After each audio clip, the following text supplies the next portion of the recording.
तेल अवीव पर हमलों में क्या सीरियाई रॉकेट का इस्तेमाल हुआ और इजराइल पर प्रॉक्सी अटैक का अलर्ट किसने दिया? मिडिल ईस्ट संकट से जुड़ी खबरों के लिए देखिए महायुद्ध टॉप 9। हमास के कसाम ब्रिगेड ने तेल अवीव को टारगेट कर विध्वंसक हमले किए। पहली बार हमास ने तेल अवीव पर unguided anti tank missile M90 से हमला किया। हालांकि आईडीएफ के डिफेंस सिस्टम ने कई हमले नाकाम कर दिए। आशंका है कि हमास को ये मिसाइल हूती से मिली है। दक्षिण गाजा में इजरायली सेना हमास की गुरिल्ला ब्रिगेड का शिकार हो गई। रिहायशी इलाके में ठिकाना बनाए इजरायली सैनिकों पर घात लगाकर हमले हुए। हमास के लड़ाकों ने आईडीएफ के हाइडआउट को बम से उड़ाया। धमाकों के बीच इजरायली सैनिकों की चीख पुकार सुनी गई। राफा में ग्राउंड ऑपरेशन के दौरान इजरायली सेना के कई टैंक तबाह हो गए। हमास के कस्साम ब्रिगेड ने हमले का वीडियो जारी किया। इजरायली टैंकों पर आरपीजी से अटैक हुए। हमास ने इन हमलों में आईडीएफ के 3 मेगाज टैंकों को तबाह करने का दावा किया है।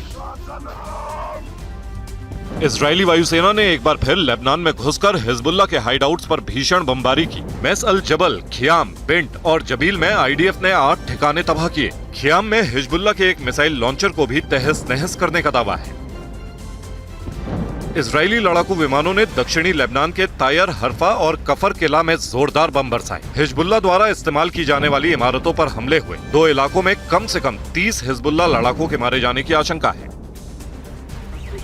कफर किला में हुए हमले का बदला हिजबुल्लाह ने उत्तरी इजराइल में लिया। रॉकेट और ड्रोन से कई हमले हुए। गलीली और नहाल में भी रॉकेट अटैक सायरन सुने गए। इजरायली शहरों पर एक साथ 20 रॉकेट गिराए जाने का दावा है। 25 अगस्त को हिजबुल्लाह ने दागे थे 500 रॉकेट।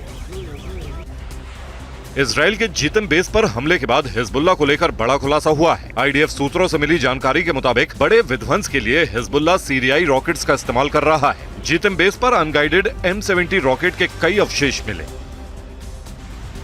इजराइल पर हिजबुल्लाह की ओर से दूसरे बड़े हमले की आशंका है। पेंटागन ने हमले को लेकर वार्निंग दी है।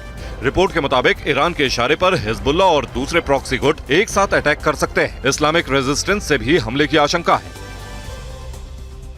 इजराइल पर मंडराते खतरे के बीच अमेरिका के top commander Charles brown IDF के नॉर्दर्न कमांड बेस पहुंचे। सूत्रों के मुताबिक ब्राउन ने हिजबुल्लाह पर दूसरे प्रीएम्प्टिव अटैक को लेकर रणनीति पर चर्चा की। हर्जी हलेवी ने उन्हें अटैक प्लान की जानकारी दी।